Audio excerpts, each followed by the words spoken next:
Abakungu okuva mu gavumenti eya wakati Mengo n'ebweru bakungaanidde ku Sheraton Hotel mu Kampala okwetaba ku mukolo gw'okutongoza ekitabo kya maama Nnaabagereka. Ekitabo kino kituumiddwa Nnaabagereka obulamu, okwagala, okwezuula n'obuweereza.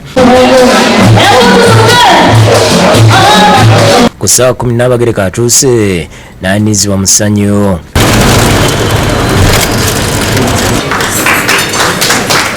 Abantu basatu okuli Robert Kabushenga yali akulira kampuni ya Vision Group, Dr. Maria Nassali ne Jeke Asimwe basabye abantu okukisoma kubanga babasuniddeko busunizi. Those who find reading difficult, the language is absolutely accessible.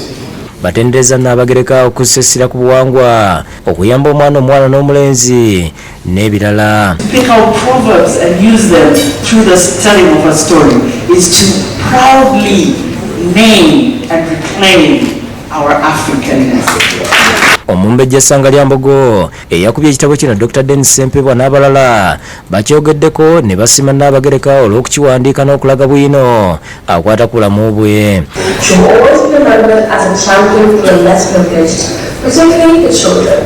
I can only imagine the future impact on this case 10-15 years from now. Bazza Ssaabasajja olw'okumuwagira mu kuwandiika ekitabo kino n'okumukkiriza okukola emirimu gy'obuweereza.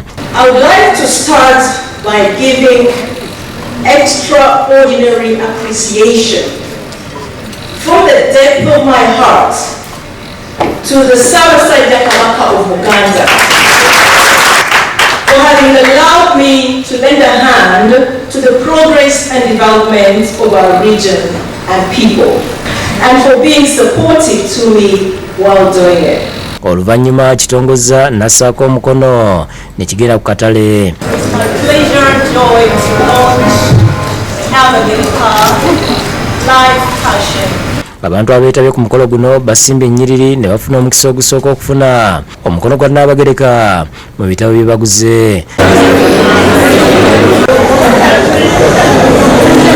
Download the app on App Store or Google Play Store now.